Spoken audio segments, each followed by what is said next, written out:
some have changed, some forever, not for better, and some have gone, and some remain. All these places had their moments with lovers and friends I still can recall. Some are dead and some are living. In my life, I love them all.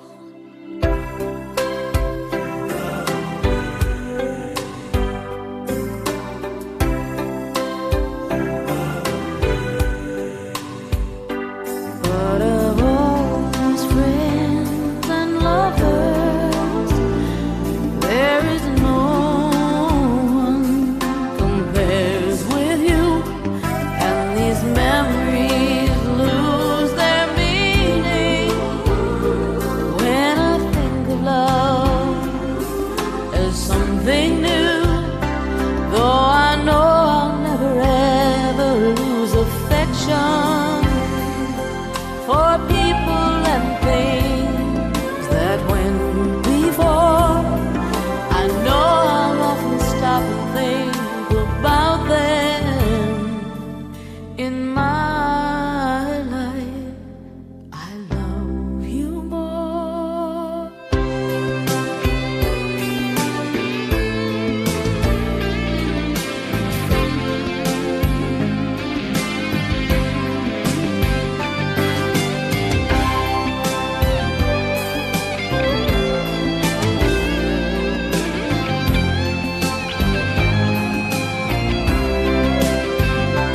Though I know I'll never ever lose affection for people and things that went before. I know I'll often stop and think of them, but in my life, I loved you more.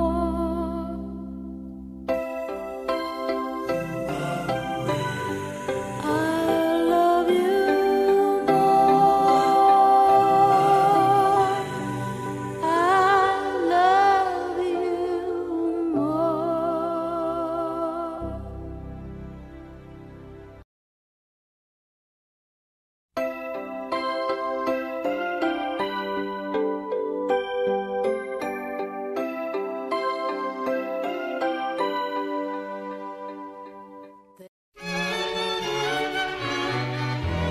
Heavenly shades of night are falling. It's twilight time. Out of the mist your voice is calling.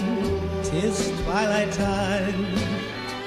When purple-colored curtains mark the end of day, I'll hear you, my dear, at twilight time. Deepening shadows gather splendor as day is done. Fingers of night will soon surrender the setting sun. I count the moments, darling, till you're here with me. Together at last at twilight time. Here in the afterglow of day, we keep our rendezvous beneath the blue air. In the sweet and same old way, I fall in love again as I did then. Deep in the dark, your kiss will thrill me like days of old, lighting the spark of love that fills me with dreams untold. Each day I pray for evening just to be with you. Together at last at twilight time.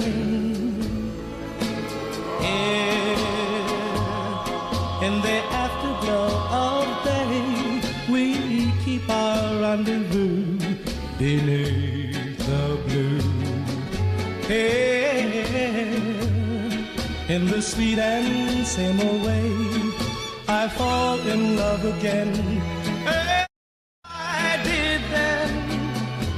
Deep in the dark, your kiss will thrill me like days of old, lighting the spark of love that fills me with dreams untold. Each day I pray for evening just to be with you, together at last at twilight time. Together at last at twilight time. Thank you all for being here. I'm sure that I can speak for the Lenahan and Tran family, that they're overwhelmed with your love and support. For those of you who don't know me, my name is Corey Wren. Today we're here to honor and celebrate the life and legacy of Elaine Tran Lenahan. Today our speakers will include those who have lost loved ones, friends, and family, and we'll have time for those to share some words if they like. John 14:1-3. Do not let your hearts be troubled. You believe in God, believe also in me. My Father's house has many rooms. If that were not so, would I have told you that I'm going to not prepare a place for you? And if I go and prepare a place for you, I will come back and take you to be with me, that also you may be where I am. Amen.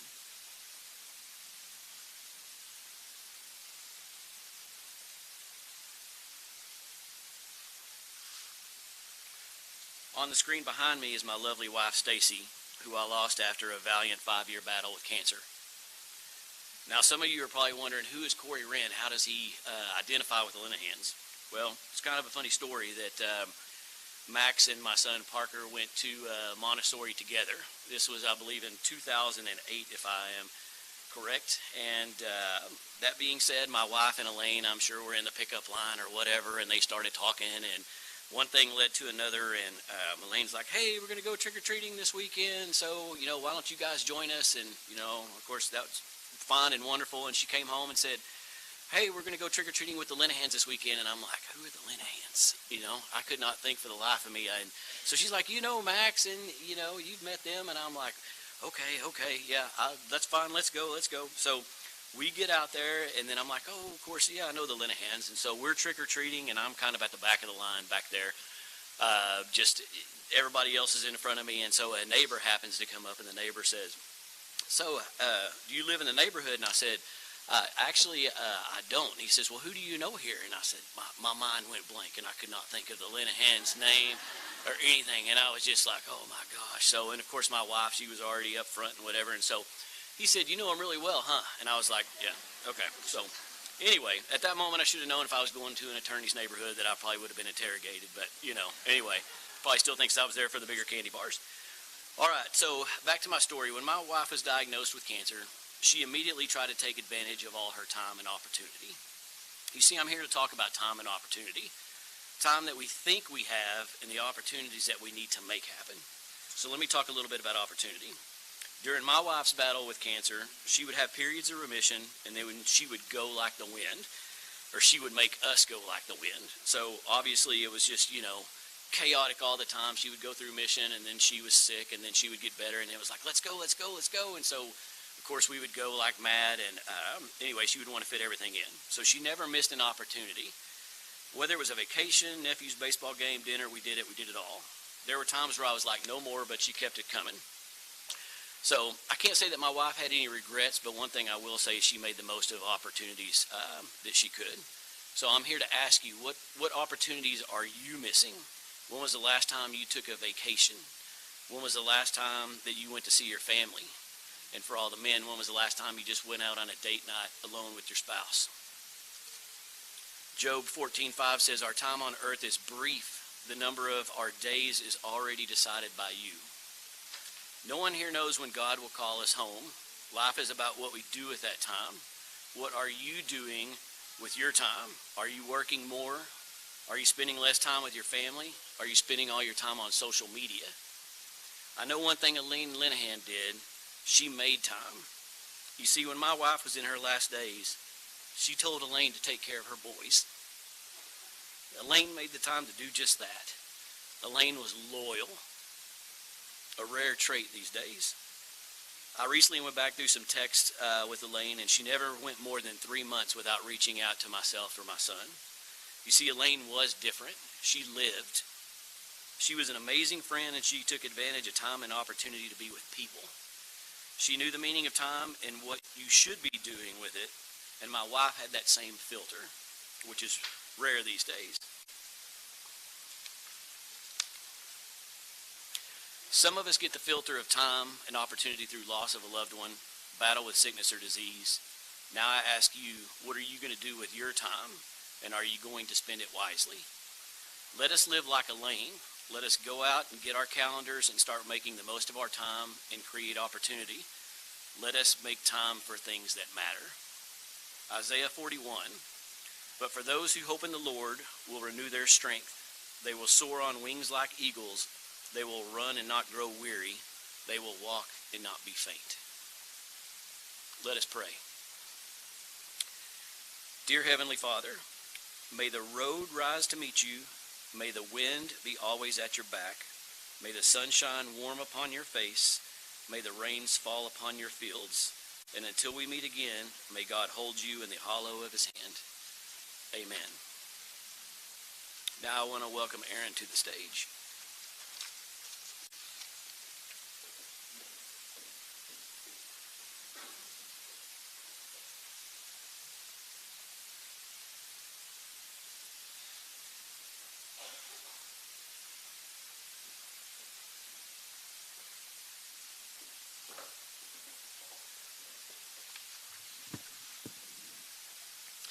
Good afternoon.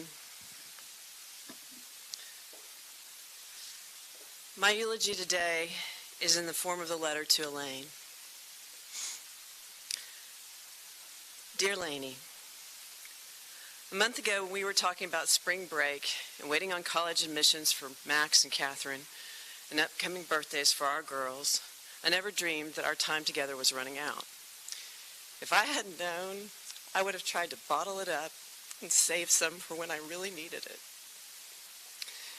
We first met when I interviewed you with Thompson Co. in 1997. You were my last interview in a day basically full of duds. And you walked in, all smiles, well-dressed in your Navy suit, of course, and beautiful and smart and witty. And I knew right then and there that you were something special and that we had to hire you. I had no idea then that 25 years of friendship and work through our shared life experiences would follow. Working motherhood, crazy cases, the loss of my first spouse and your friend, and all of life's ups and downs. You were my sounding board on countless subjects. Part of what made you special is that you made each of us in this room feel special. You genuinely listened and cared. And it was not that you were thoughtful. You went that extra mile, remembering tiny details and concerns about things I told you. And I knew how much you loved your family. With Mark, you loved his independence, his drive, and his devotion to you. And we all knew he adored you, but you were immensely proud of him. You admired his mind, his work, and the firm that he built from the ground up. You were his biggest fan. I also want you to know you wanted Mark to know how much you loved him. You showed him in little ways, like when he started running triathlons, and you began fixing him vegan meals, while at the same time maybe making something for Max and Emmy that might have a little meat or something like that. You showed Mark in big ways, too, in all the minute details you planned for his 50th birthday celebration. One thing that everyone who knew the two of you knew was that family was very important. It showed in the way that Mark set up his law practice. He could absolutely take more cases than he does, but he chose to spend time with you, Max, and Emmy. It showed in all the many family vacations that you planned together and all the places you went. In 2003, it was fun being pregnant with you and Cynthia. I remember you were so excited when Max was born and that your parents could care for him when you returned to work. You were very grateful that they were here. Last fall, I know how proud you were to take Max and Emmy and their friends to New York to celebrate Max's success in the All-American High School Film Festival. You sent me the link, and we were excited to see where Max would spend his next chapter at college. Then there was your sweet girl, Emmy. You delighted in all her dancing, in all her competitions, and were so proud when she became one of 3 officers on her drill team. In December, you went all out hosting Emmy's drill team holiday party at your house, and you sent me pictures. And we joked and laughed and hoped it didn't become a super spreader event.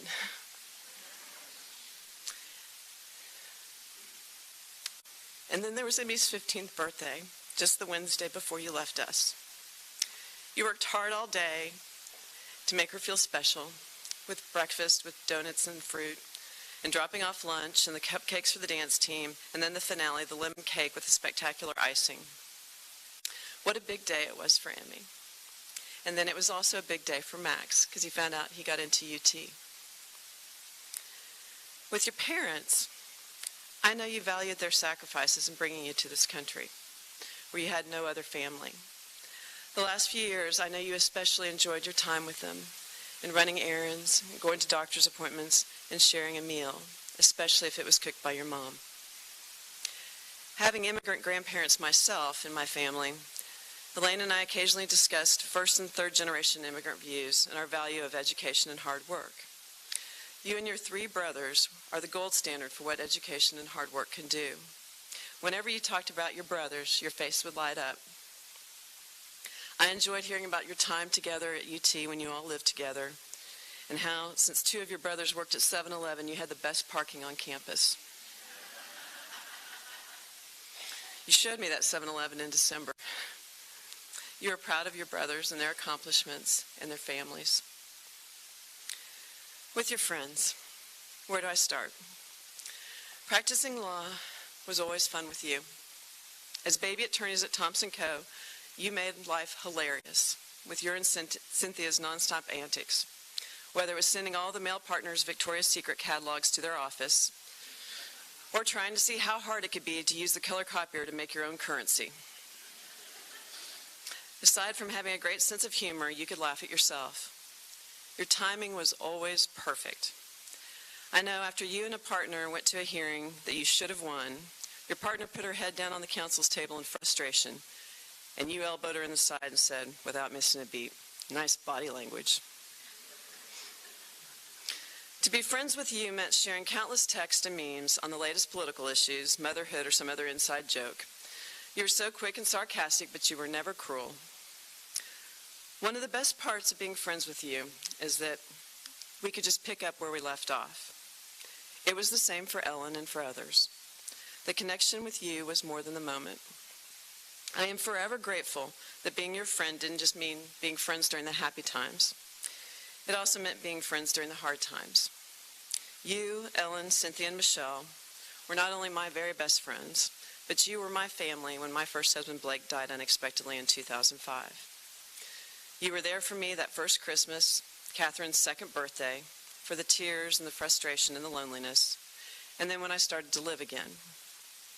In 2007, you later welcomed and accepted my second husband, Ben, a Longhorn, and teased him unmercifully. But you never forgot Blake, and you continued to honor him when you sent cookies to Catherine on her 18th birthday with a note that said Daddy Blake would have been so proud. It wasn't just me, though. You looked after all of your friends that way, with great care and concern, and you treated us all like family. You took us meals when we were sick or someone was undergoing cancer treatment, had lost a family member, or was going through a divorce. You shared our pain and often helped us find a laugh somewhere there. In recent years, you and I had a little more time than we'd had when we practiced full-time. And we shared all kinds of daily events together, whether we were in the carpool line or at the grocery store, just like you did with so many other girlfriends like Cynthia, Ellen, Melissa, Sunice, Diana, Julie, and Ann. You made a point to stay in touch with your girlfriends and often had lunch. I now realize how much time you spent keeping up with all those friendships. And as many know, you were a great gift giver. You knew your friends well, and you took time to find the perfect gift, no matter how small. When I look around my house and my closet, I see so many reminders of you. My favorite things are gifts from you. In Cynthia's words, you gave the best dang gifts in the world, the most thoughtful ever. I just recently realized in December when we were in Austin together that I am in fact not a good gift giver. I was with you when you bought a size 00 dress.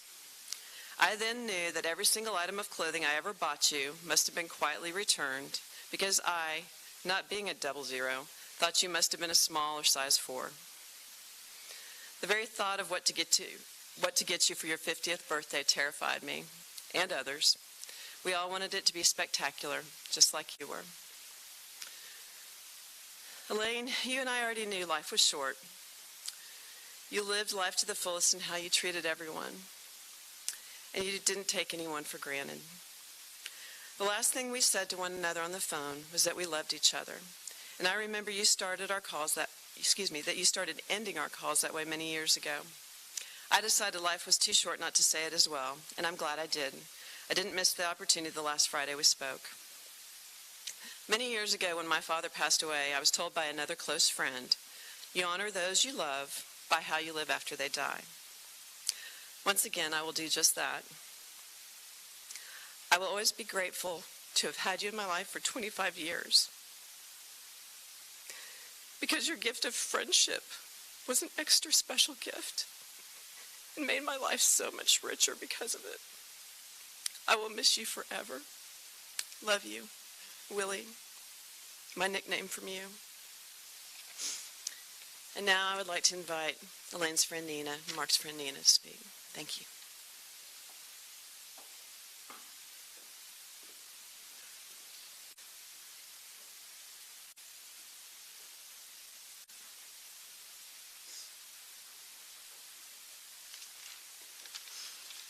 Good afternoon.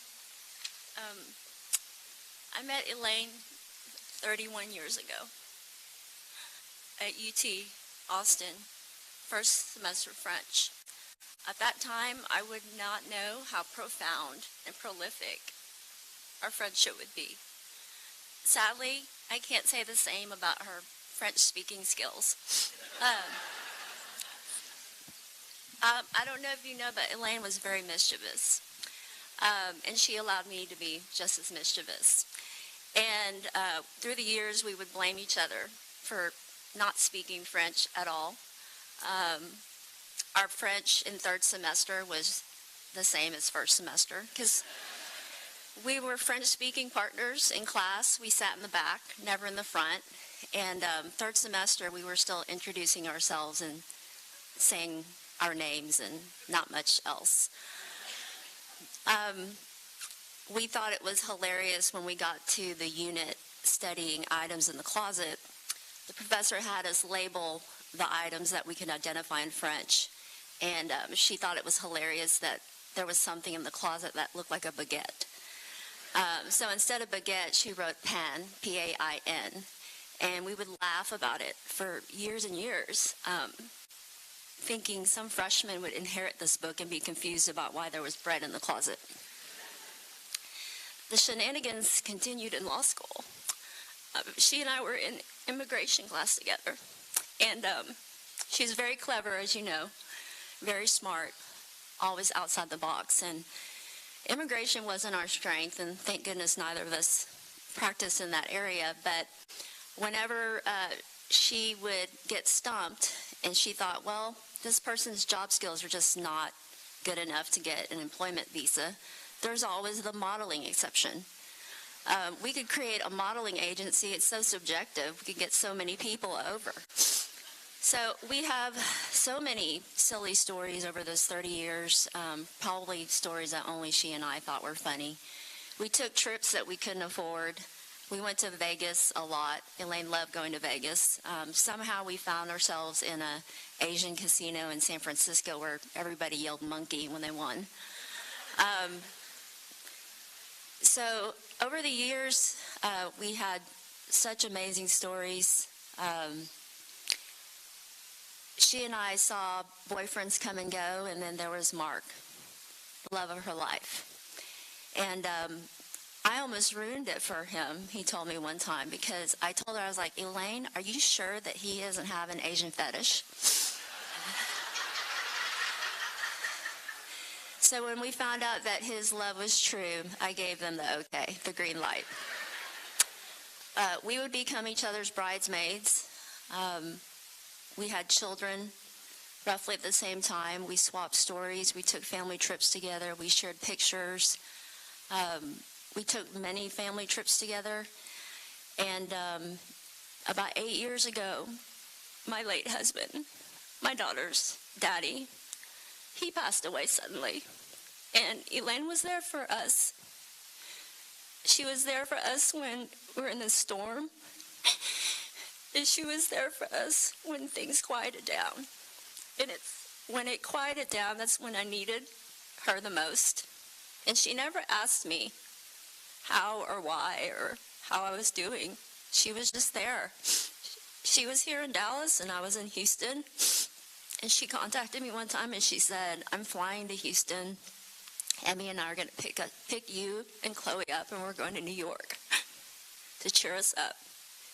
And we needed that. At the time, we really did. She was always there for us, quietly, making plans. And 3 years ago, when I fell in love again, she was there for my wedding in Mexico. We had so many incredible memories. I'm so grateful that she shared her journey with me. I wanted to say a few words describing her. I made a list because I didn't want to forget, but when I think about her, I think smart, quick-witted, social IQ was over the charts, generous, kind, courageous, loyal, joyful, grateful, blessed, curious, beautiful inside and out, a loving wife, mother, daughter, sister, aunt, and friend. There was no better friend than her. And I wanted to leave you with a poem that I think she would want you to hear. It's a letter from heaven. When tomorrow starts without me, and I'm not here to see, if the sun should rise and find your eyes filled with tears from me, I wish so much you wouldn't cry the way you did today while thinking of the many things we didn't get to say. I know how much you love me as much as I love you, and each time you think of me, I know you'll miss me too. When tomorrow starts without me, don't think we're far apart. For every time you think of me, I'm right there in your heart. This message is for Mark, Emmy, Max, and all of her family. There's a beautiful community of broken and empathic hearts that will help you find the thread of love that still exists, following it forward into a life that you didn't ask for, but is here nonetheless. What I'm most grateful for is that Elaine and I told each other we loved each other all the time. I will miss you. I will miss you forever. Thank you. Oh, I'm sorry. Sean Evans, please.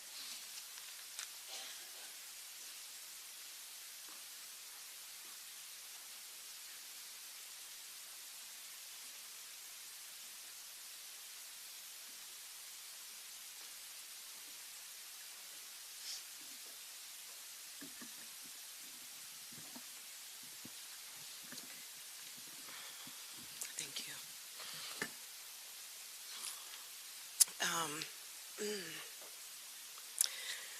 Good afternoon, everybody. Very uncharacteristically, I do not really know what to say. Mark was so gracious to ask me to say some words about sweet Elaine. And in case you haven't gotten the theme of part one, we all are members of a club that nobody ever wants to be.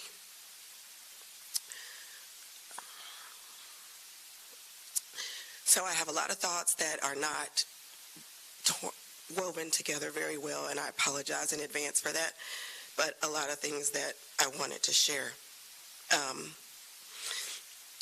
So you know when you're trying to remember something really hard and you close your eyes and you clench your fists? I try to remember what was the first moment that I met Elaine, or was there something that was specifically defining, and I couldn't remember exactly when it was. We met in 1995 when we both started at SMU Law School, and all I know is we became fast friends, and she was like someone I had known my whole life. And so maybe it's a good thing that I don't have one particular memory, because she seems to be woven in the tapestry of my life and mine and hers, from the time that we hoped that we would become lawyers and feared that we might not make partner, till we became parents and mothers, and maybe didn't care if we became partner because we had new purpose. We had husbands who were lawyers, and we just shared so many things. As it's been stated by everybody that's spoken so far, Elaine was just so great about keeping in touch. We worked right across the street from each other for about 12, 13 years, and we went to lunch often.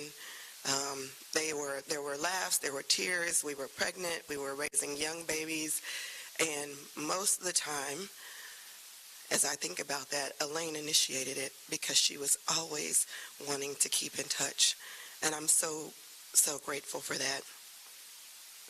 My memories of her from law school, the most vivid ones, are through the Student Bar Association, because we were both officers, and it was a ton of fun in the Student Bar Association office, and going through what we thought were really important issues at the time, and addressing leadership and government in the law school environment. Little did we know life would bring a lot more challenges along the way. But Elaine and I started dating the men who would be our husbands around the same time. And mine was kind of a secret, because he was a lawyer at the firm I was going to work at. So Elaine was one of the few people who knew the truth. And so she would help me create stories about the person I was dating.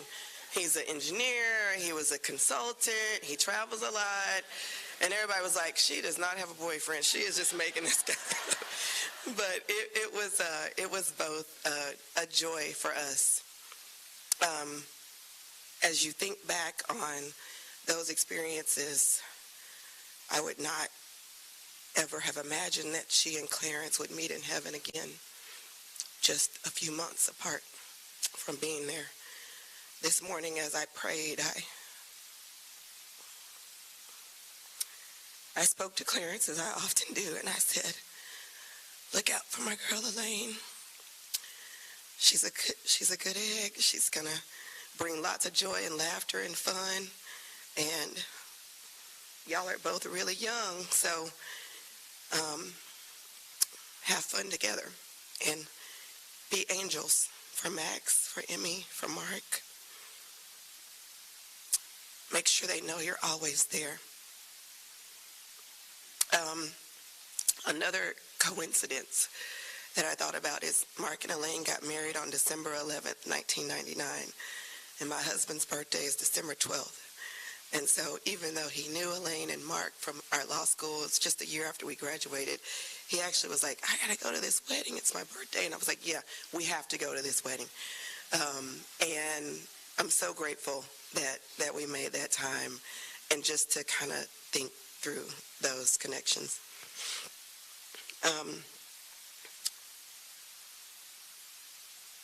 As we talked about, Elaine is the truest of friends. So when Clarence passed in September of last year, he passed on September 3rd, 2021, I got a text that day from Elaine, of course, checking on me, making sure I was okay. And unbeknownst to me, she went to work immediately, reaching out to all of our classmates in the class of 1998 and those who were in law school at the same time that we were, to make sure that my family was okay.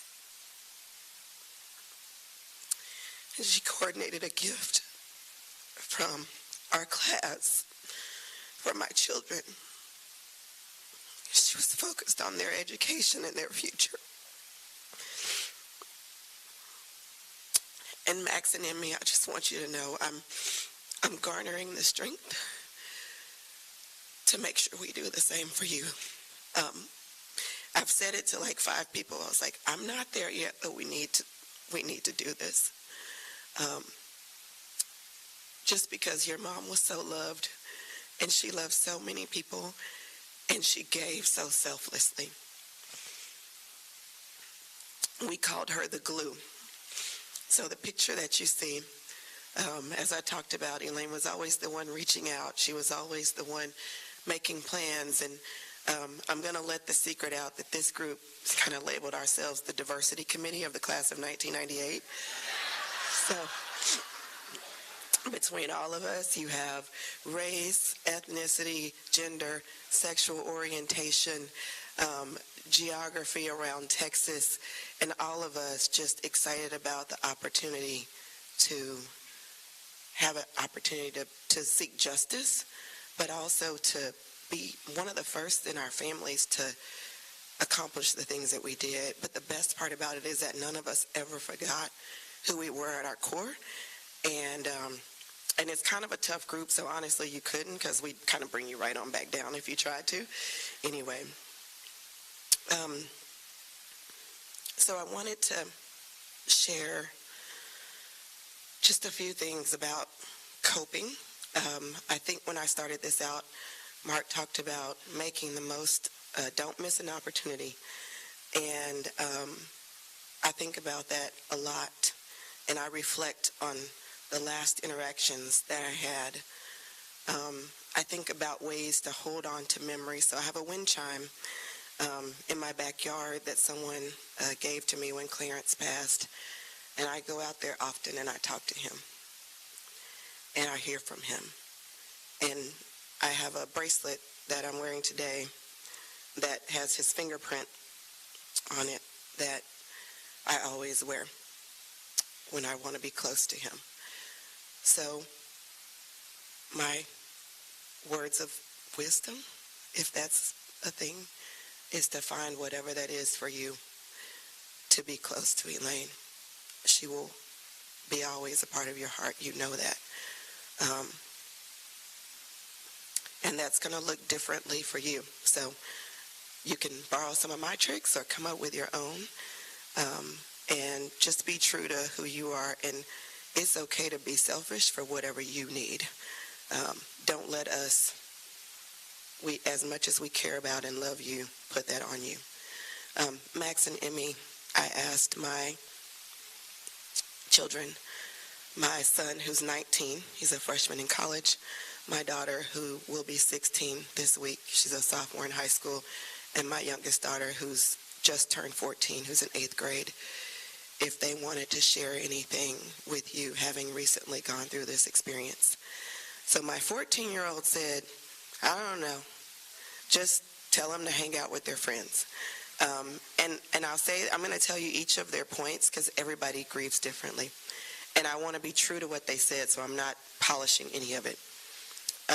My 16-year-old daughter said, don't be afraid to live your life.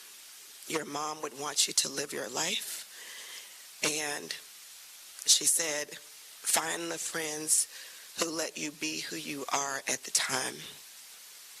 And you don't always have to be on. And your friends are your family. And my son, and this is for both of you, but Max particularly for you as you go off to college.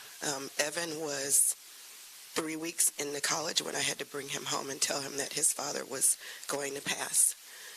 And he said, take college as a new opportunity and the journey, and everything that you and your mom talked about and all the things that she was excited about for you, go do all those things and more, and you'll find messages from her as you're doing it. I am immensely encouraged by my own children's strength more than I even have. And so the last thing I'll share is a song that is really important to our family. I'm not going to sing it, okay? But it's called I Smile by Kirk Franklin, and it was the song that we recessed to at Clarence's memorial services. And the words are, today's a new day, but there is no sunshine. Nothing but clouds in the sky, and it's dark, and it feels like a cold night. Today's a new day, but tell me, where are my blue skies? Where is the love and the joy that you promised me? Tell me it's all right. I almost gave up, but a power that I can't explain fell from heaven like a shower. I smile. Even though it hurts, I smile. I know God is working, so I smile. Even though I've been here for a while, I smile. So I encourage you to feel everything that you are going to feel. And know, and I see appropriately, we're going to talk about sunshine. Today is a beautiful day. Elaine is here. Her presence will always be with us. And because of that, I will smile. Thank you.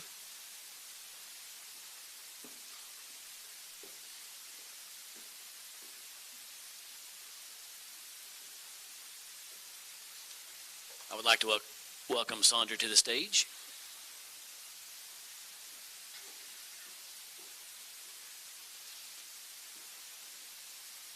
Hi. That was just beautiful, Sean and everybody.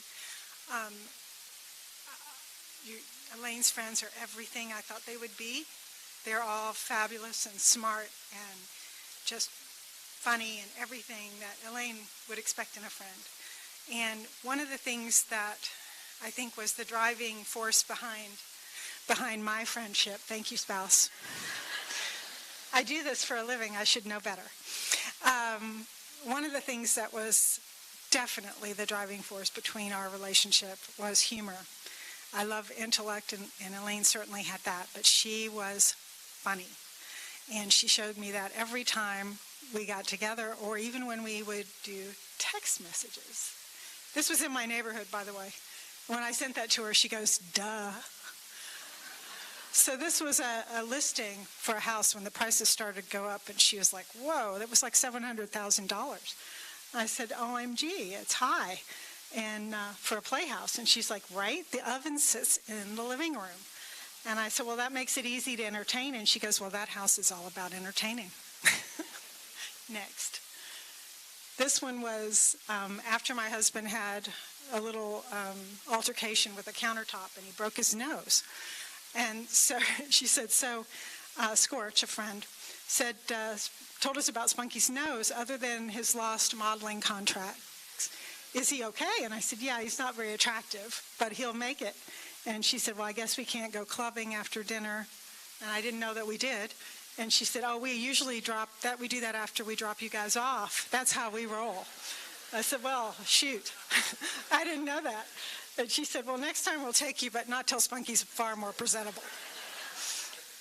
And then this one I thought was pretty cute. We were going out to dinner, and she said, at 6:30, see you guys then. And I said, well, hey, the front gate to our neighborhood is broken. You're going to have to, but you'll be able to get in without a code. And she said, got it. We just ram it with our car until it opens. That way is easier. And so I said, well, we have security cameras, and you're admitting to the crime. And she said, if you can find incriminating footage of us, go for it. So anyway, that was Elaine. She was smart, funny, and she was a smart ass too. And that's exactly how she would react. So we have a few minutes right now during this celebration for a few people to come up and just maybe say a few quick moments, like literally 1 minute. I know there are a few people that have been working with us on all of this, that have been trying to help out, that have a few things to say, and we could maybe have 6 people. So if you'd like to speak, just come over here and just do 1 minute real quick, and otherwise after that we'll move on. Thank you.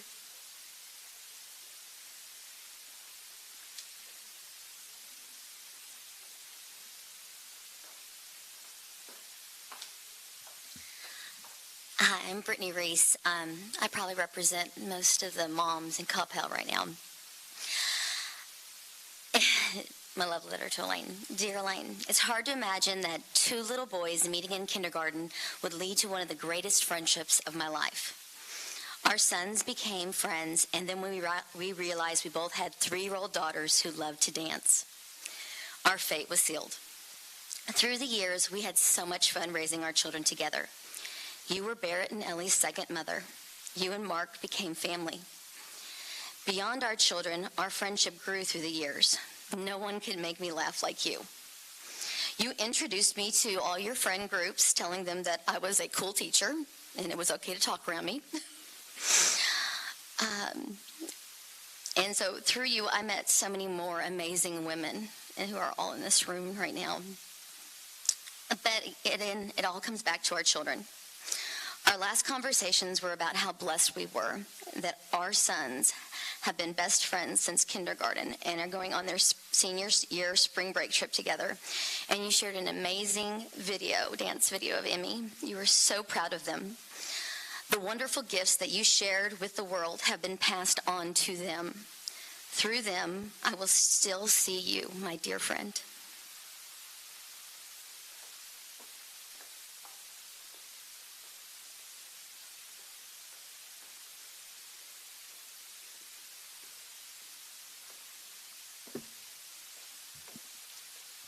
I met Mark about, I guess it was 1988, when he was the RA in my dorm. And over those 4 years at Texas, we cemented a friendship that stands to this day. And I realized a couple of things about him at the time, that he was probably the smartest person I'd ever met, but maybe a little directionless. Back then, he just didn't know where he wanted to apply that intellect of his to better the world. So you can imagine fast forwarding 10 years, and I get back in touch with him and find out that he's in law school, wanted to be a lawyer, had met a girl that he wanted to make his wife, and that he wanted to found his own firm. And so I got to meet Elaine. And right off the bat, two things struck me. Boy, is she beautiful. That was the first thing. And secondly, that Mark was now the second most intelligent person I'd ever met. And over those ensuing years, I mean, she changed his world. And so, Elaine, I'm sorry you're not with us. You're gone too soon from all of our lives. But I will be forever thankful for the direction and the impact you had on my friend, and the incredible life you provided for him, and for all the laughter and luster you added to our lives.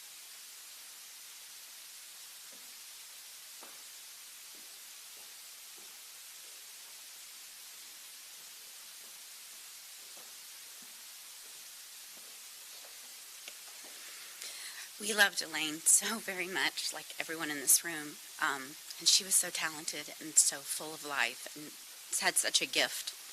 Sorry, closer. Okay. But I will say her most precious gift, the most rare gift that not many people have the opportunity to experience, from her first date with Mark, when he decided he was going to floss every day for the rest of his life because his wife deserved that, to this very moment, she knew without a doubt that she was absolutely adored and loved and treasured by her husband. And I think that's why she loved us all so well, is because of the love that Mark poured into her. My name is Nick Nussbaum, but Elaine called me Freaky Tall. I'm not sure why. And I got to be honest, I'm really going to miss that. And we'll miss a lot about Elaine. We'll miss the birthday meals that she instigated until COVID. We'll miss the phone calls, our friend group getting together. We all think we're pretty funny, but we all knew she was the funniest. And she was. She was the funniest. But it was interesting, this tight relationship we had. After she passed and Mark wrote the most amazing obituary that it's ever been written, I saw some of the comments just a few days ago. And I saw a comment that she was the most amazing connector of people. And she was. And I looked at that, and I saw all these comments by all these different people in these different groups that Elaine was the glue for. Not just our group, but those groups. The difference is those groups had names. Ours doesn't. So I'm curious about that. But there's the Coppell Mom Network, the prom moms, the dance mom crew, the goat family. I want the story on that one, but her work family, Thompson Co. family, her PTA in school, the kids' school friends, law school friends, high school friends. She lived in the moment, and she was always so present. And I'll never forget her laugh, her voice, just her friendship, a beautiful soul. One last thing, how amazing Elaine was, her connections her amazing connecting of people ability has continued after her passing, with the connections of the people that loved her. I've experienced this, and Melissa experienced this with relationships that have been formed and proved. This is all because of Elaine and our love for her. So, thank you.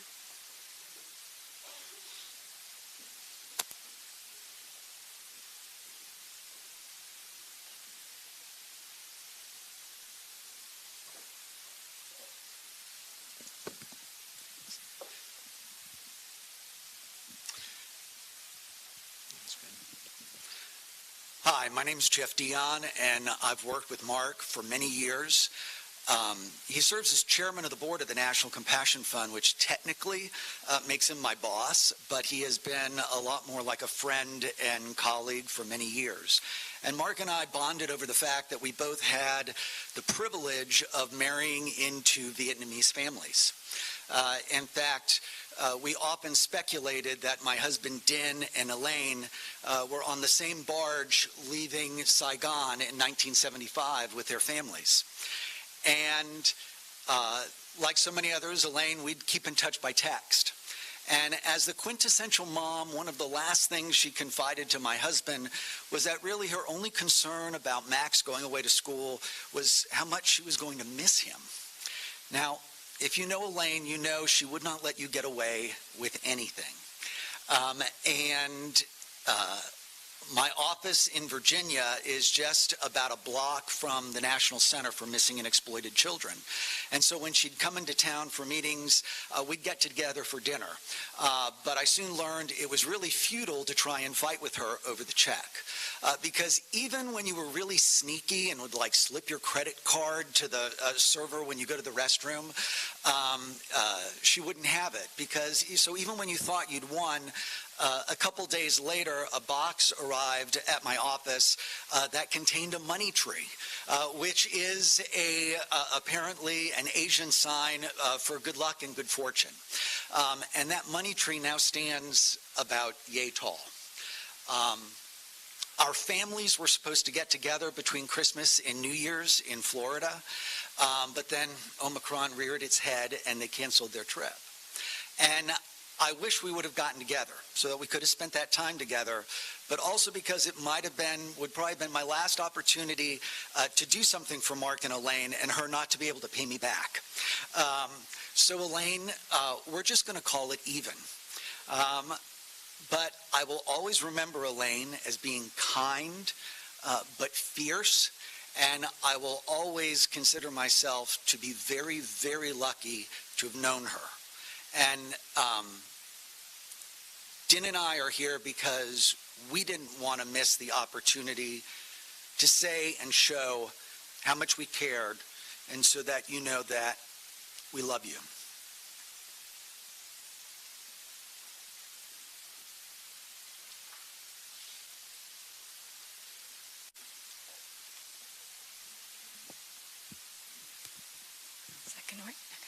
So there have been a few of us that have had the privilege to plan this memorial along with Mark.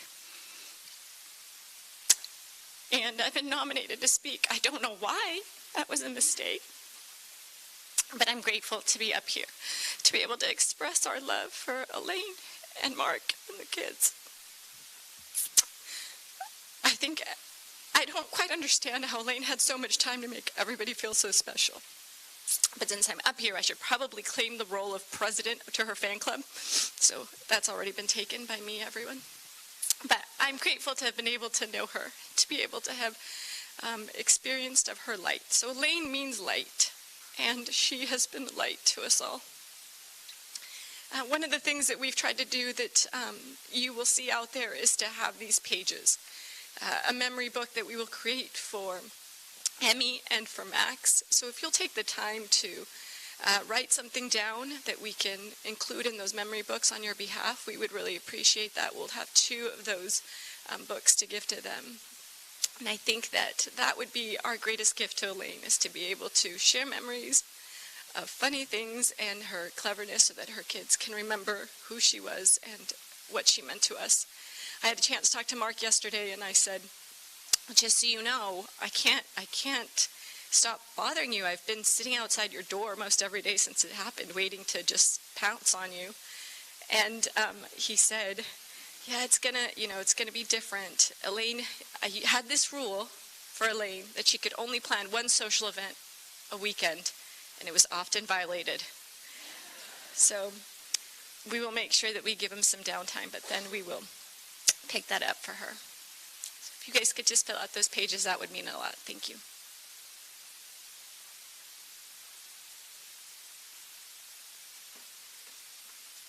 Hi. Okay, I'd like to introduce Mary Small to the stage, please.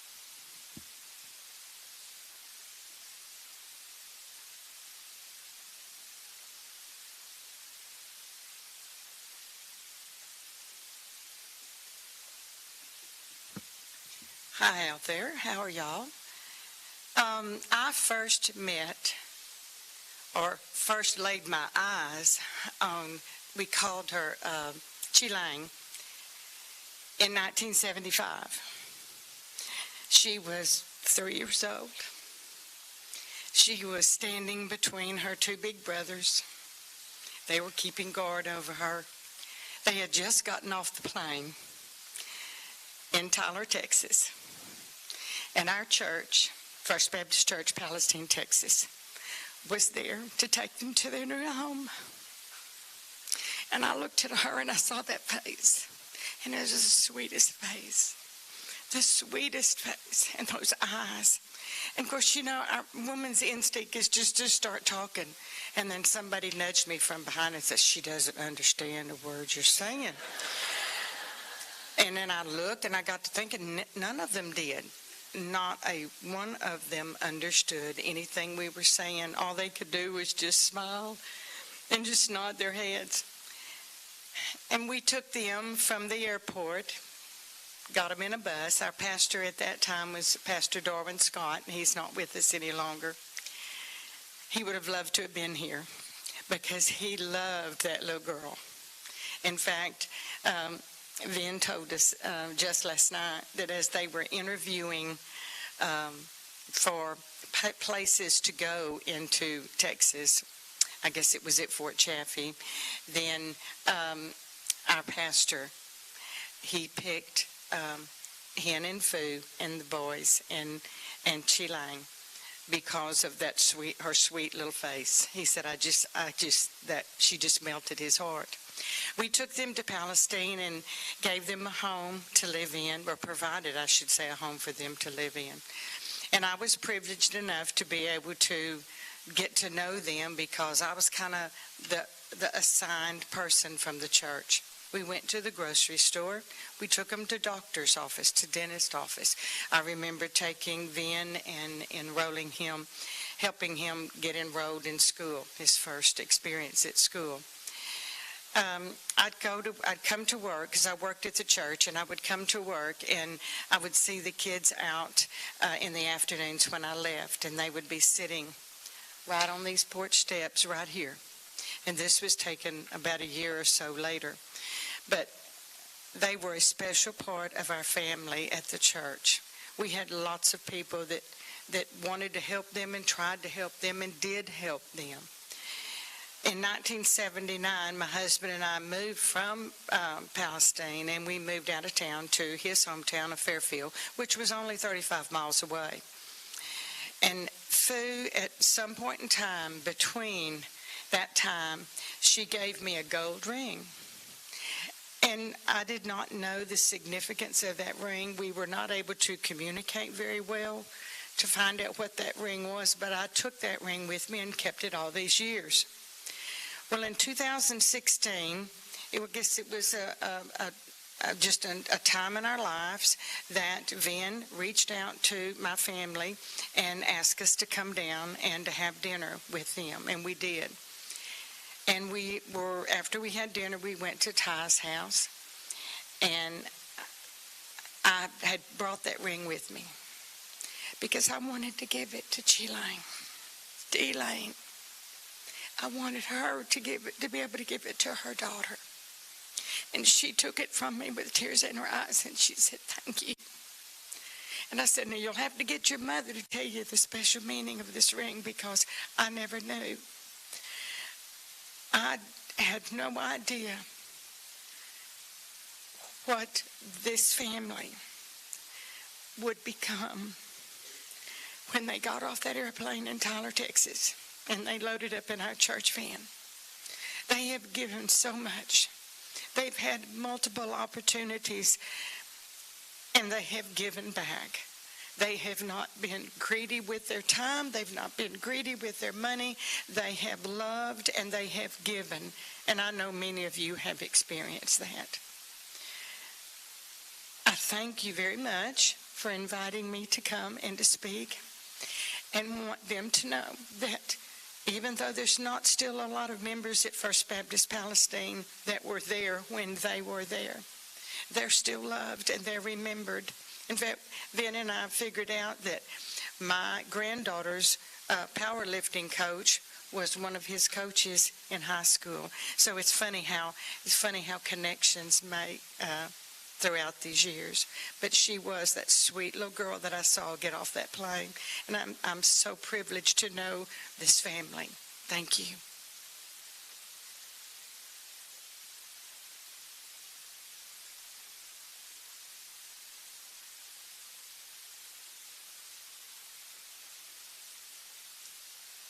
Now we're going to have some of our direct family members speak, and Elaine Lenahan is going to start.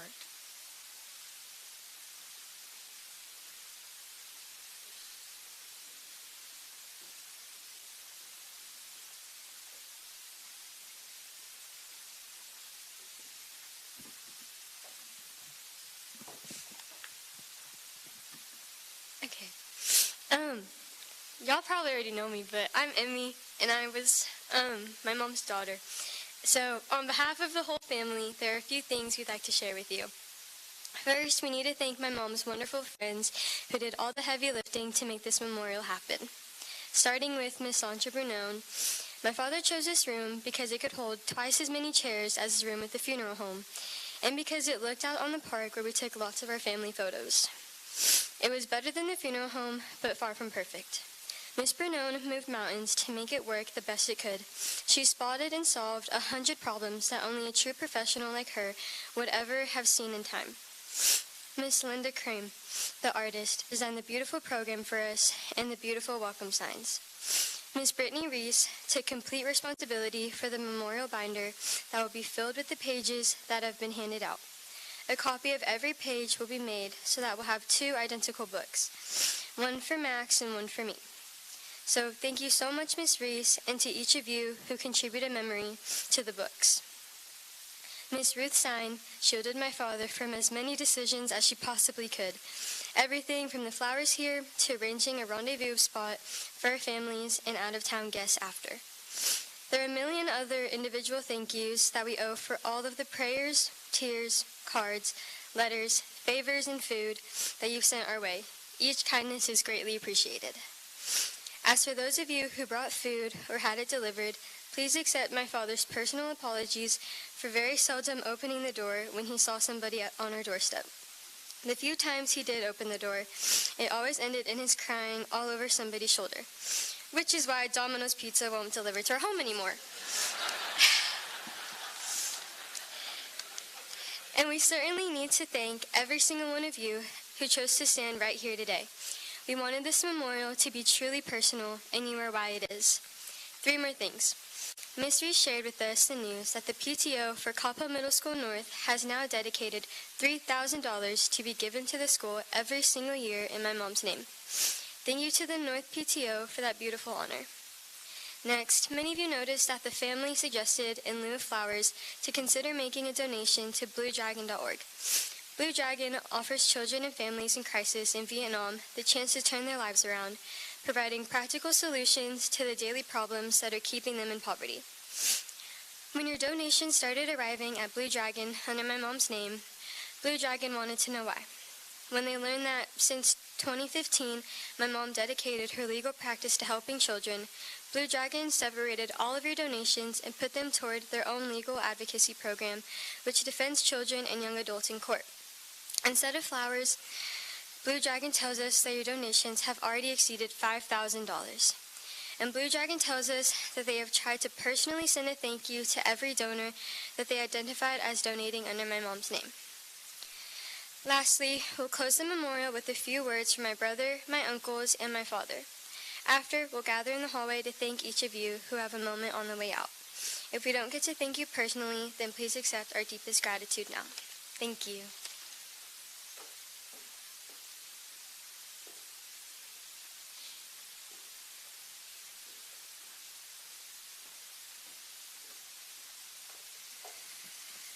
Oh boy, this is the moment I've been dreading. For those of you that don't know, I'm Max. I am my mother's son.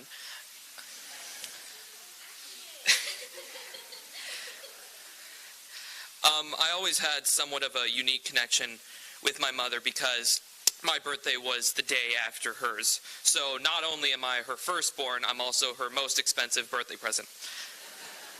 We would more or less celebrate our birthdays every year together, and more than anything, it seemed she loved planning my birthday parties as a kid, whether it was like a game truck or a movie night or going to Twisted Root. She seemed to have no greater joy than for her loved ones and for me. When my father was turning 50, she went to great lengths to plan an entire surprise party, invite all of his friends and family, and still managed to keep it a secret. As I turn 19 this year, it'll be my first birthday away from home. I will keep her in my memory, and I can only imagine what her 50th birthday would have been like. If it were even half as good as what she planned for my father, I know it would have been the most memorable and best night of her life. The day before she passed, I walked into her home office. She told me a story about one of the freshmen at the school Emmy and I attended. She said that the freshman came up to her and said, "Oh my gosh, Miss Elaine, you're like my role model. I want to be a lawyer." I always thought it was somewhat of like a birthday miracle to her. And then I realized what a C-section was. But really, she was a miracle to all of us. And I know for a fact that there is never going to be anyone quite like my mother. And that the best we can really do is to continue to live our lives with the morals and the principles that my mother based her life on. Thank you.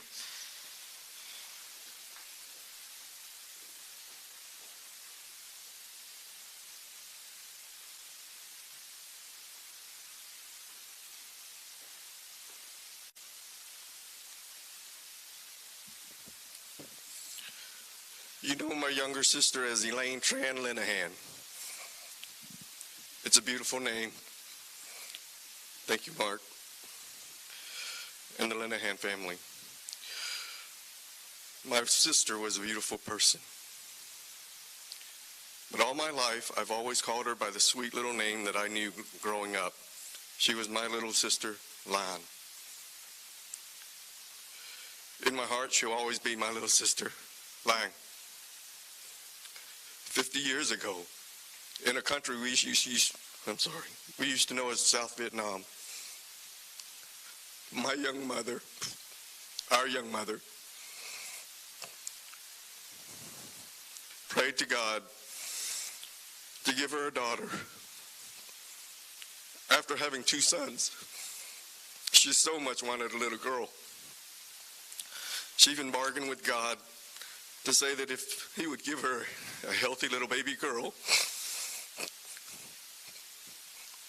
that she would agree to be poor and destitute for the rest of her life. And on October 20th, 1972, the beautiful little girl we named Dang Lei Chi Lang, joined our family. Mom, Dad, 2-year-old brother Cotton, and 4-year-old brother Vin welcomed her. We adored her. She was our ray of sunshine. 2 years later, our baby brother Ty joined the family and gave Lang a new role as older sister with a younger brother to love.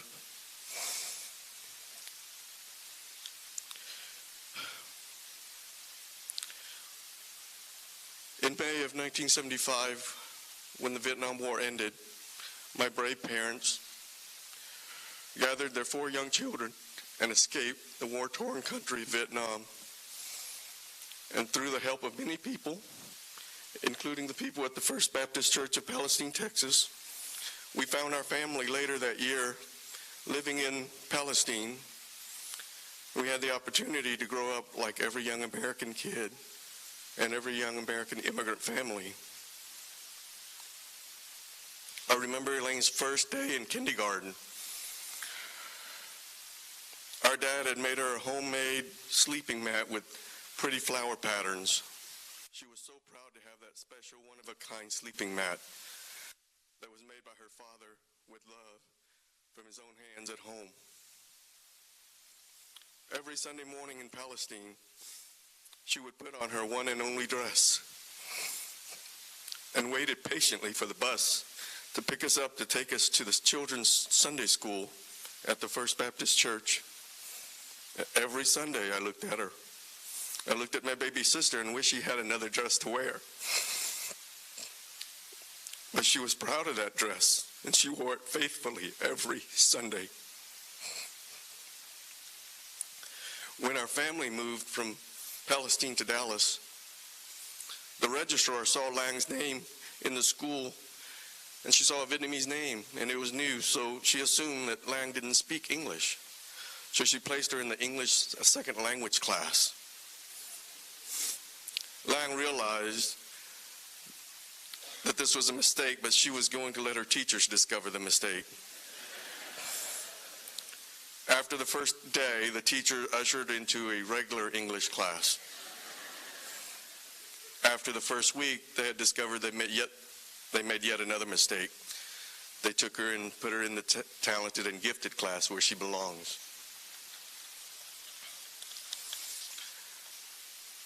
As her eldest brother, I vowed to love, care, and protect her for the rest of my life.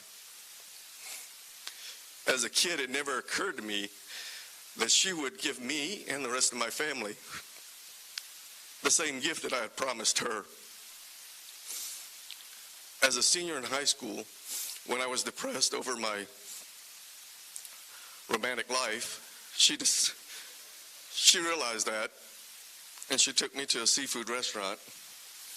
And we just sat there all evening, just big brother, little sister, eating seafood until I felt a little bit better that day.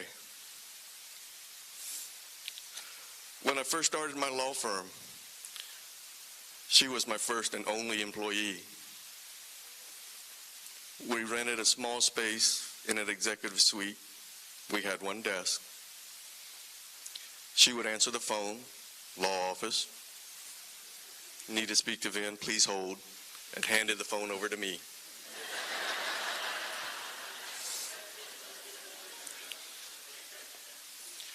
She did this when she was home for the summer before her senior year in undergraduate.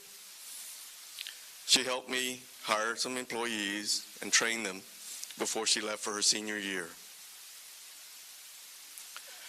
Lang loved football every bit as much as her 3 brothers did.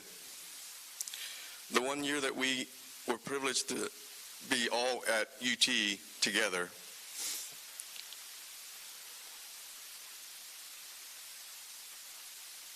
she proudly watched her brothers play intramural football every game.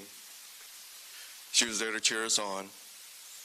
She even checked out professional recording equipment from the radio, television, and film department at the University of Texas and got some friends together to record the games And at the end of the season, when we won our championship, she edited the film and created a video of that special season, of that special year for our family. Every now and then we'd get it out and watch it, and we would remember that it was her. It was her idea. And because of her work and her love, we have that memory. She was a Dallas Cowboys fan all her life. One summer, when the Dallas Cowboys had their training camp in Austin, we all went out to watch them practice. It was a very hot summer day. We looked over and saw our little sister close her eyes and lean over to her side. We knew that she was dehydrated and she needed some water, so we took her from the bench and placed her under a tree in some shades and gave her some water and patted her on the head with some water. Last month, while sitting in her living room, I saw my baby sister close her eyes. She leaned to her side again. I rushed to grab her, hoping that this time, just like the last, that all I needed to do was lay her down, give her some water, and she would wake up. It was painful, Lang, to see you leave us so soon. It is so hard to accept life each day without the chance to hear your voice, to see your beautiful smile, and to share life with you. You've touched us in so many ways during your 49 years, and as your selfish older brother, 49 is not enough. Lan, I love you. We love you. I miss you. I have mixed feelings about being by your side the final moments of your life. I treasure those last moments that we shared, laughing, catching up on our lives, and I will relive them many times until I can finish that conversation with you in a different place. Until then, you'll be in our hearts.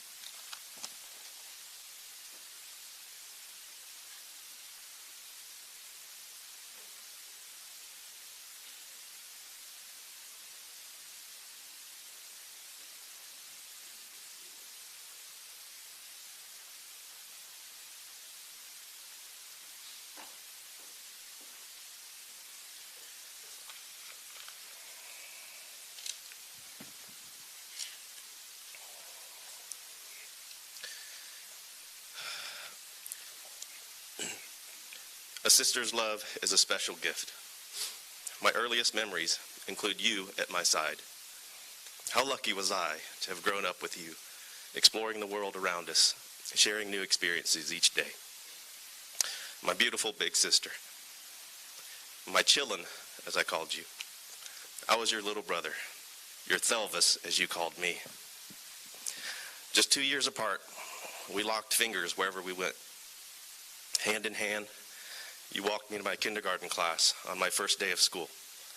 You took me all the way inside and sat me down on the floor with the other kids. As you left the room that morning, my heart hurt like there was a hole in it, and I couldn't wait to see you again.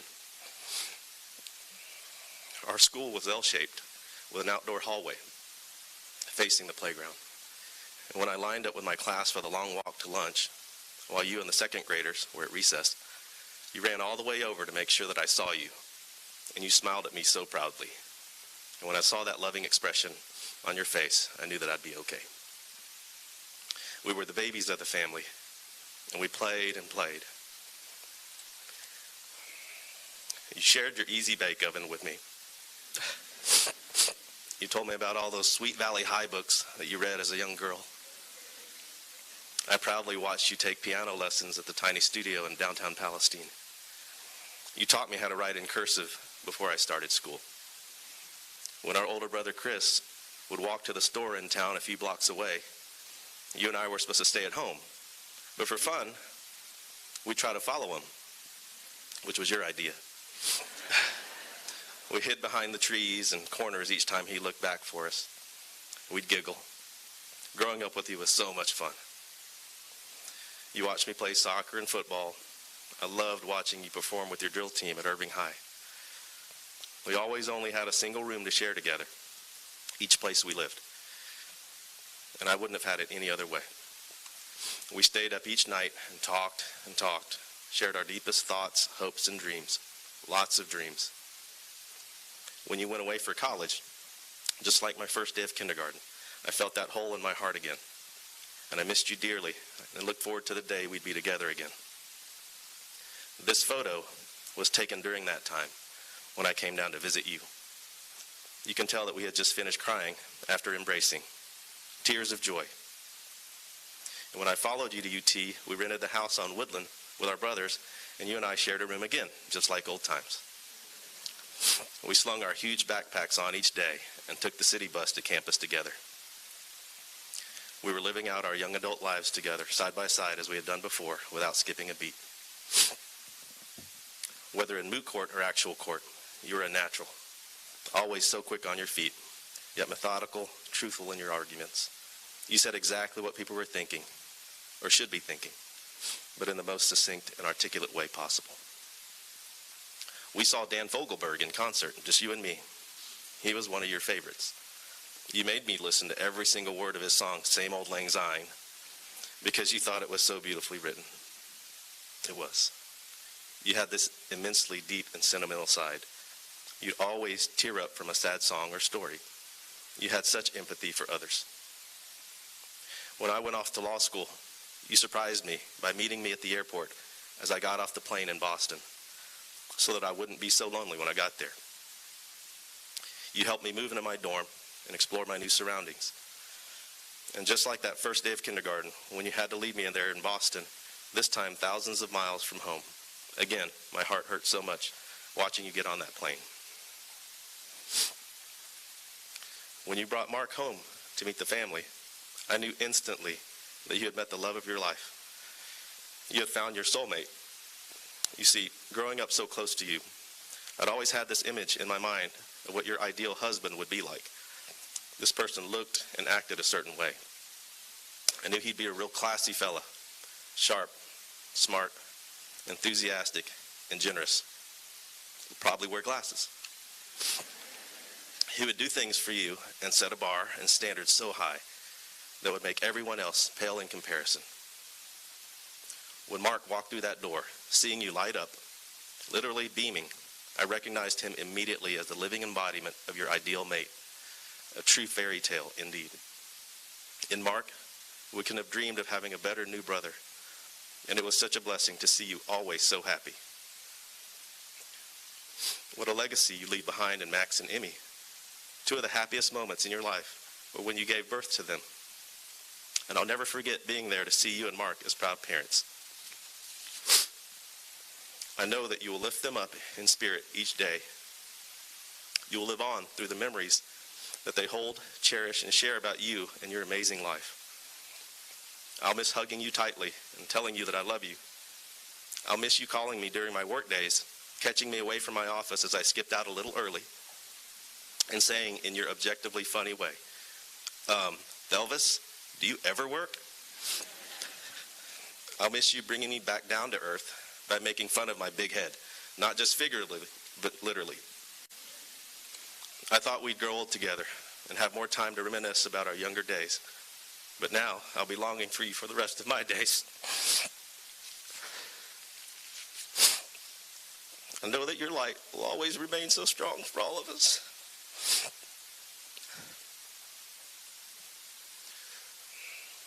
We have the deepest trove of memories to keep us. I'll always remember that same reassuring expression on your face each time you looked at me or any of your loved ones. You always believed that family is what we make of it, and so you treated and loved your friends as they were family. Looking around this room today, I see so many of our chosen brothers and sisters here to help comfort Mark, Max, Emmy, and each of us. We are all one big family, and that is your parting gift to us, and we thank you so much for that. We thank you for sharing your love, your special gift, with each of us. That love filled our hearts each day that you lived on this earth. And it was so true and undying that will continue to comfort us for the rest of our days. For this pain in our hearts Time will heal, but never completely, which is as it should be. The ending of Robert Frost's poem, Stopping by the Woods on a Snowy Evening, reads, "The woods are lovely, dark and deep, but I have promises to keep, and miles to go before I sleep, and miles to go before I sleep."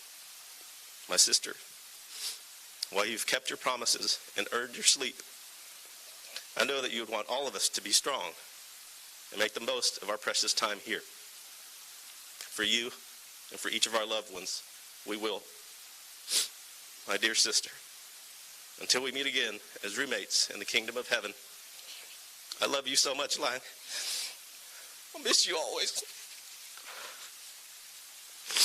I'll close by sharing a passage from Anton Chekhov's Uncle Vanya. What can we do? We must live our lives. Yes, we shall live. We shall live through the long procession of days before us, and through the long evenings. We shall patiently bear the trials that fate imposes on us. We shall work for others without rest, both now and when we are old. And when our last hour comes, we shall meet it humbly. And there, beyond the grave, we shall say that we have suffered and wept, that our life was bitter. And God will have pity on us. Ah, then we shall see that bright and beautiful life. We shall rejoice and look back upon our sorrow here, a tender smile, and we shall rest. We shall hear the angels. We shall see heaven shining like a jewel. We shall see all evil and our pain sink away in the great compassion that shall enfold the world. Our life will be as peaceful and tender and sweet as a caress. I have faith. I have faith. My poor, poor family and friends, you are crying. You have never known what happiness was. But wait, we shall rest. We shall rest. We shall rest.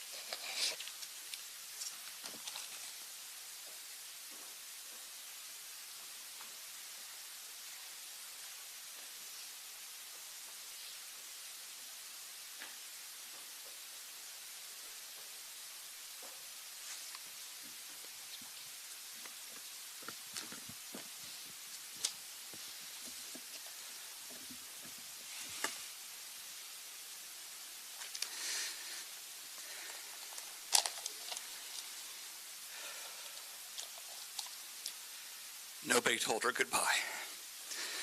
Nobody knew we were running out of chances to say what we would have to say to her. I know we're so sad and so angry about that. And nobody got to hear what she would have told us either. And I know she would have been so sad and so angry about that. Spouses have to do things for each other. Mostly lots of little things. I didn't get to the dry cleaners, can you? But big things sometimes, really big things too. And I realized this week that Elaine had one more big thing she wants me to do for her. It was like I could hear her talking to me. She said, I didn't get to tell everybody what I needed to tell them. Can you tell them for me? And I said, no way, I can't. In 25 years I had you at my side. You still surprised me every day. I don't know what you'd want me to say. No, I can't. And then she says, it has to be you. Nobody ever knew me the way you do. And besides, when I want one thing and you want something else, we all know how this is going to go. So I said, okay, my love, I'll try. She says, thank you. And by the way, I like the obituary you wrote, except for the part about Nordstrom. And I like the book you made, but I would have chosen some different photos. Now, just say what I didn't get to say, because I need to say it. And Dad, I'm so proud to be your daughter. You had faith that love and courage could be enough. And that faith took us from more all the way to here, where each of your children were able to live lives where their dreams came true and where they could share their joys with you. You took us from needing the help of others to being the ones who helped others. You did that. You proved that love and courage can be enough. I have an important favor to ask. A week before I left, I got a text from Emmy during school. She wrote, "We watched a short film about a guy and his grandma, both Vietnamese, and how she would make pho for him when he was younger. But then, as he grew up, had a job and had a family, he barely reached out to her. She died, but gave him the pho recipe in a letter, and he made it for his son. Anyway, long story short, I was crying in the middle of class. And I texted back to Emmy, long story short, I'm crying reading this. So, Bandana, I need you to teach Maxwell and Emmy how to make pho. Your way, since I won't be able to. I need them to be able to make it for themselves, for the people they love, and for my grandchildren. And make them write it down so they don't forget and start making some bland vegetarian Mijong pho.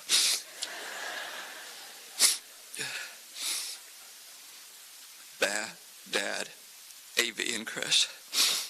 Every second of my life, from the moment I was born, you were there to love me completely. I never knew a moment without your love. Being loved like that is a gift, and I'm so grateful for it. Elvis, Bunny, sweetness, every second of your lives, from the moment each of you were born, I loved you completely. Being able to love like that is a gift, and I'm so grateful for it. AV, Uncle Chris, Elvis, how was it that we had almost nothing and didn't care? Because we always had each other. After we all got married, whenever we come down to Austin to stay with you for the weekend, Mark would say, cool, what are we going to do when we go down there? And I tell him, I just want to talk and chill with my brothers. You can take a nap. Just being with you was all the reason I needed to make the trip. You were so many things to me, my brothers, my protectors, my roommates, always my friends, and you are forever the uncles to Maxwell and Emmy, who know you love them and will always be there for them. Oh, and Thelvis, if you ever meet the Cambodian kid that I punched because he wouldn't close his window on the bus when I asked him, and it was raining all over you, if it turns out that he didn't speak English and he just didn't know what I was asking him, please apologize for me. Aunt Gina, Aunt Randy, Aunt Jenny. For so long, I was an only daughter. And I had 3 sisters. And I'd have loved you just for how happy you each made my brothers. But I truly love you for how wonderful you are in your own way. I have a favor to ask of you, too. Maxwell hasn't decided where he's going to go to college, so don't let my home or brothers pressure him too much to go to UT. Just tell them he's got to decide for himself. If that doesn't stop them, you can make them back off for a bit by reminding them that the Horns went 5-7 last season. My bunny, my sweetness. If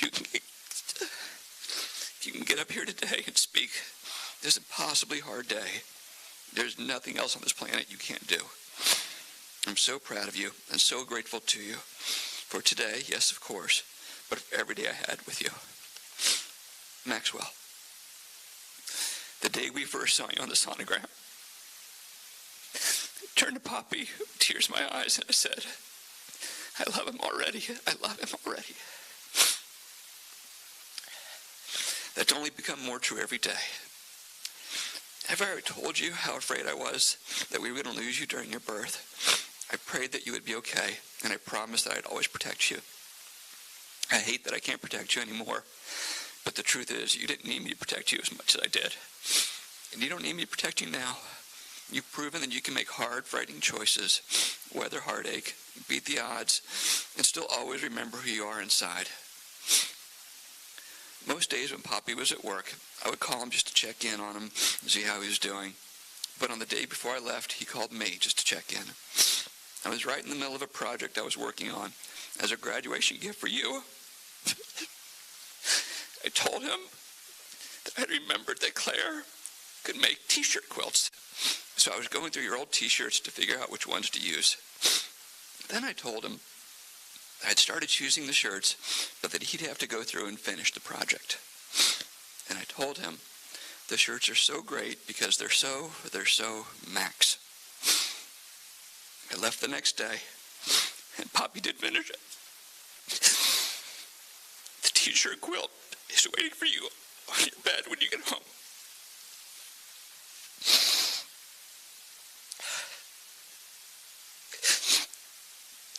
Do you know what the last gift was that I received before I left? You were texting me to see if we wanted anything from Andy's. I did. Strawberry Anna. It was delicious. Thank you, Bunny. Your offering to do that was the last gift I received before I left. The last gift I was working on before I left was the t-shirt quilt for you. Every time you touch it or think about it, or even every time you pick out a t-shirt to wear, remember the words I used when I said why those shirts were so great. I said, because they're so Max. And there's nothing more Max than you. Since that day I saw you on the sonogram and I told Poppy, I love him already. You've grown through so many stages. And though you'll grow through so many more, you'll always be my bunny. For every stage of Max that you become ahead, stay true to yourself and know that I love each of them already. Oh, my sweetness. Poppy and I started dating when I was 10 years older than you are now. And we would talk about, what if we get married? When he asked where we would live, I told him we would live near Bath because a daughter needs her mother. I know you still need me, and I'm so sorry for leaving too soon. But I know something you don't know. You're going to have a daughter too, and she's going to be exactly like me. And I don't just mean this, she'll debate with you about which of you is prettier. She'll be smart and funny and proud like me and like you. But she's also going to be afraid of loss, and she's going to be emotional with the one she loves sometimes, just like me and just like you. And just like me, she's going to see so much of you when she looks in the mirror, and she will love you all the way through, exactly the way I always have. How am I so sure? Talk to any one of your Austin uncles. They'll ask you, why did you send your mom the text about the pho? Why was the one gift your mom was working on for Maxwell was a graduation quilt that he could wrap around himself like her own arms? Why, the day before she left, did your mom tell your pop that he'd have to fix it, that he'd have to finish it for her? That's how the universe works. I believe that you will have a daughter who will be just like your mom, because I believe your mom made your pop say so. I hate that I left so soon, but think how lucky I was that Pop would have been completely worthless at all of your dance competitions. Because he's incompetent at hair, makeup, at organization, and everything else it takes to get through a dance weekend. We got to spend more one-on-one time together than so many mothers and daughters ever get, no matter how many years they have. Dance is such a huge part of your identity, and I had a backstage pass to so much of it. Your Poppy's incompetence was a gift because being with you was always a gift. But we need to talk about your superpower. When you were 4 years old, you said that you had a superpower because you could hurt, because you did hurt when other people were in pain. You were right. You do have a superpower, and it is one of the greatest superpowers there is. It is called empathy, and there's way too little of it in this world right now. People don't choose to lose their empathy naturally over time, the way Poppy lost his hair. They choose to unplug it when they are going through the kind of nightmare that you and Maxwell are going through right now. But you see, emotions come in sets, never one by one. Pain is a part of a set that includes joy, laughter, contentment, and love also. They're all a set. If you unplug the pain, you unplug it all. I know your heart is broken. Truth is, this world is full of people who will never know a broken heart. But they are not lucky because of that. It only means that they never have given their heart away. And that is even sadder than what we are going through now. When you remember my nickname for you, Sweetness, remember that your superpower is a part of that.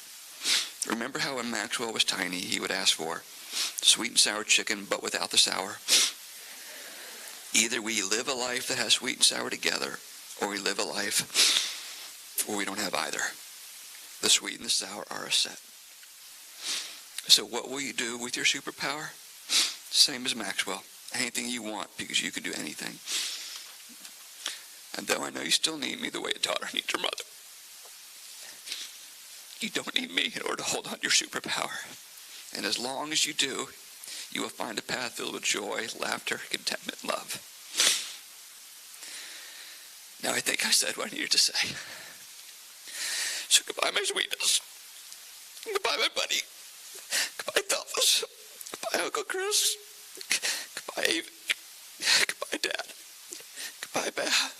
Goodbye to all my brothers and sisters by marriage. Goodbye, all my beautiful friends. You know that I love you. And you know I always treasure all love you gave me.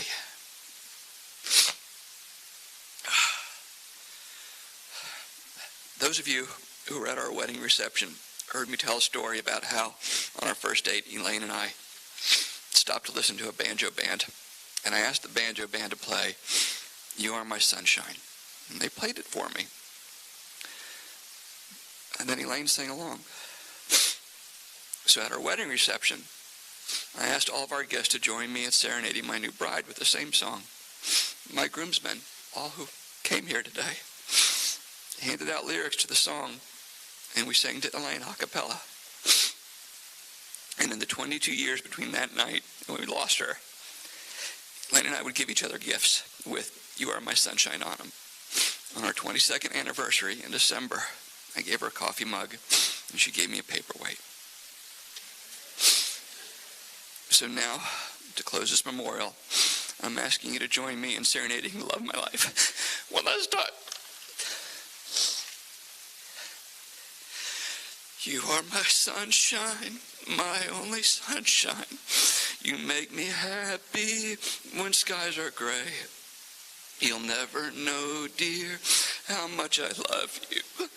Please don't take my sunshine away. The other night, dear, as I lay sleeping, I dreamed I held you in my arms. When I awoke, dear, I was mistaken.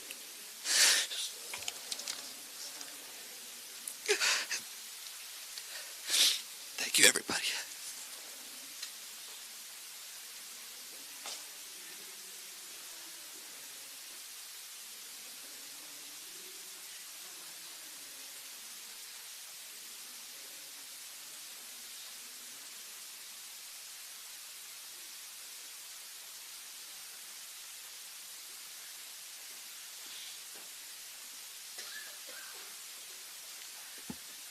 Thank you all for coming here today. What an incredible, touching tribute to Elaine. There will be a reception line out in the hallway, and if you can kindly allow the family to depart first, you're all welcome to hang out in the lobby. And Mark has actually created a book, one per family, so just make sure that you grab that on your way out. Thank you all for being here.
Me like days of old, lighting the spark of love that fills me with dreams untold. Each Each day I pray for evening just to be with you. Together at last at twilight time.